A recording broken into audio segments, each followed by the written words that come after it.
Last month, I put out a video on how the 3DS eShop is shutting down on March 27th, 2023, and what you should download before that happens. As you might have guessed, the Wii U eShop is also...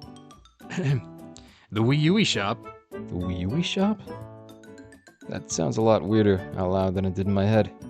The eShop on Wii U is also shutting down that same day, March 27th, 2023. So as of this video, you have maybe like 2 weeks tops to download anything you could want before it's gone forever. Well, not really. I mentioned this in the previous video, but if you happen to be watching this after that date, then you could mod your system to get something you missed out on. It was really only a little footnote, but despite that, about 50% of the comments on that video were just about how you should mod your system anyways. Modding wasn't the focus of that video, or this one. Though I was planning to make a guide on how to mod your Wii U or 3DS once the eShop shuts down. I was even in the process of obtaining a Japanese 3DS for the purposes of that guide, since they're usually cheaper. It still hasn't arrived yet. Hopefully it does soon. I was also going back and forth on the idea of making this video in the first place, since honestly, many of the Wii U's best and most unique games have already been brought over to other platforms, like the Switch. But ultimately, as you can clearly see, I ended up making the video anyway, mainly because I found some things that were actually kind of cool. I'll link to this in the description, but it's Nintendo's official explanation as to why they're shutting down the eShop and what happens after it closes. Something important to note is that you'll still be able to re-download software that you've purchased after the eShop closes. Nintendo says they'll allow this for the foreseeable future, and this also includes the ability to update your games and access online play if the game still supports it. The only major thing is that you can't purchase any new content once the shop closes. First things first, we gotta cover how to add funds to your account since you can no longer directly add funds to purchase things from the Wii U or 3DS eShop. People reported having problems with this in the last video, so I'll try to find a more in-depth guide and link to that in the description, but understand that I tested this recently on a friend's 3DS and with a new account, and was able to get it to work. There's two types of Nintendo associated accounts we need. The first is a Nintendo Network ID, which is used on the Wii U and 3DS family of systems. You need one for online play and downloading stuff from the eShop, so sign into one or create an ID on your Wii U. Next, you need a Nintendo account, which is used for things like the Nintendo Switch.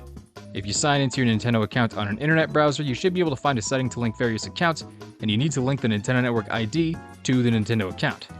After that, if you check the balance on the Nintendo account, you should see some text that reads "Funds have been merged." So if you add funds to the Nintendo account, be it from a credit card or an eShop card, they'll show up on the Nintendo Network ID as well, allowing you to make purchases on the Wii U and 3DS eShop.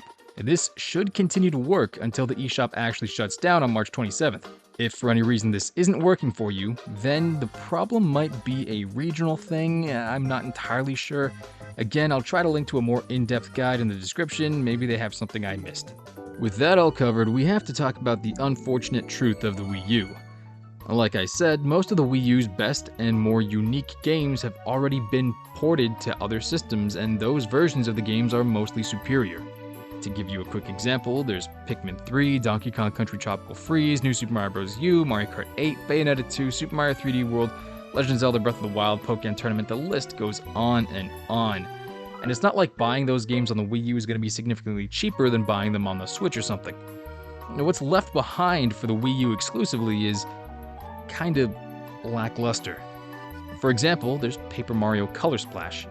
Fine enough game on its own, but the best thing I can say about it is that it's not Sticker Star. Mario Party 10 still uses that little car everyone is piled into, and overall still kinda sucks. Star Fox Zero got mediocre reviews. Personally, I wish they made more games like Star Fox Assault. Yoshi's Woolly World is fun enough, but there's also Poochie in Yoshi's Woolly World on the 3DS.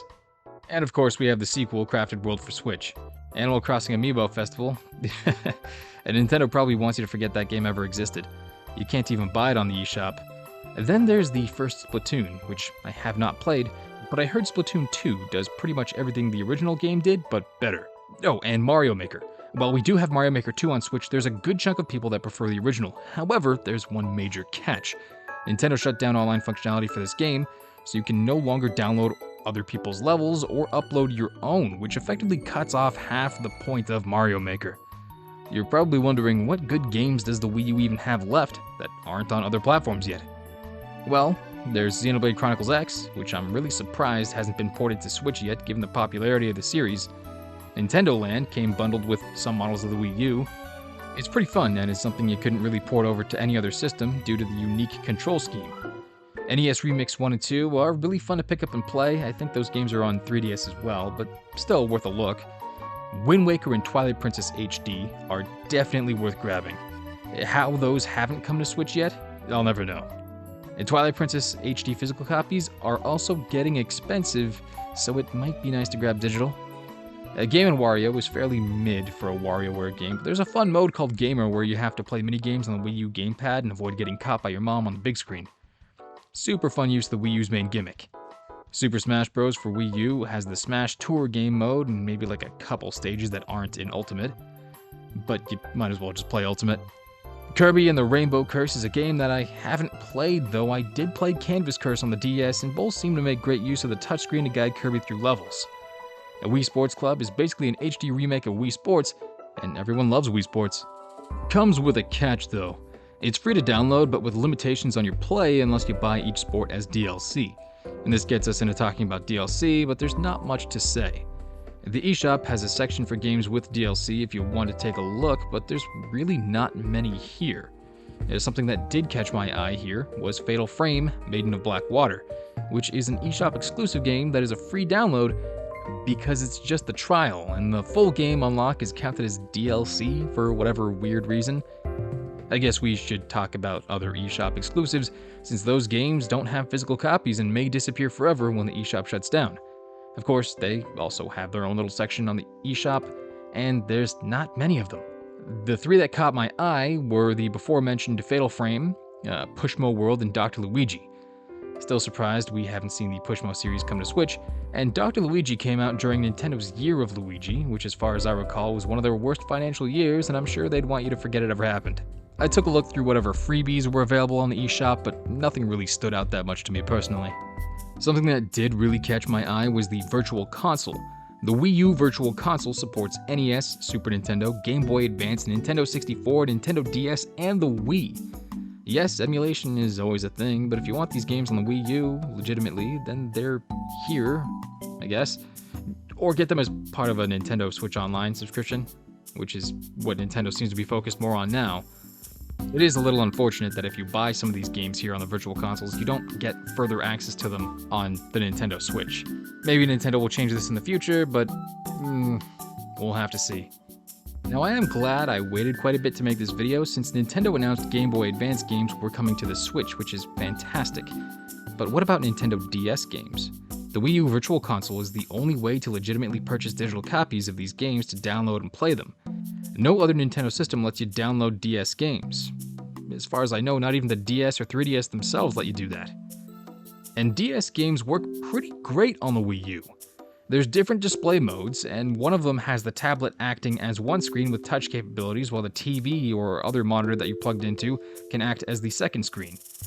Honestly, it's one of the best ways to play DS games on a big screen. Now, it's not a complete collection of games for these systems, but it does let you purchase something like Fire Emblem Shadow Dragon for only like $10 Canadian, as opposed to buying a legit physical copy for close to maybe $100 on eBay. Although it really does speak to the Wii U as a console, when one of the worst things you'll lose when the eShop closes is the ability to purchase digital copies of DS games, or Wii games for that matter, or any of this stuff. So just to give a quick summary, you've got maybe 2 weeks or less till the eShop closes. Wind Waker and Twilight Princess HD are definitely worth playing, and if you're a Xenoblade fan, then check out Xenoblade Chronicles X. There's also odds and ends like Star Fox Zero, Paper Mario Color Splash, Mario Party 10 that some people may enjoy. There's a few quirky games like Nintendo Land and Game & Wario, which are best experienced on the Wii U's unique hardware. Wii Sports Club is basically a free HD Wii Sports, but you still need to buy each sport as DLC to play without limitations, and you want to check out any games that might have DLC that you might want. There's not too many, but still worth looking at. The eShop exclusives like Fatal Frame and Pushmo World and Dr. Luigi might be worth checking out as well. And finally, the Virtual Console. Currently the only way to legitimately purchase digital copies of Nintendo DS games. Wii games might also be worth checking out. However, let's be real. You're not missing much here. Physical copies of games will still be around for a bit, though they may jump up in price once the shop closes. Again, I was already planning on doing so, but if you are interested in seeing a how to mod your Wii U or 3DS video, then let me know. I don't actually plan to work on it until after the eShop shuts down though, just in case things change. You can check out the video I made on the 3DS eShop if you like. I'll make sure to leave a link to that. And if you feel like I missed any games on this list, feel free to leave a comment and let other people know. I'm only aware of so many games, I'm bound to miss one that was maybe your favorite. Other than that, if you enjoyed the video, then thank you. I appreciate you and everything you do. Ciao.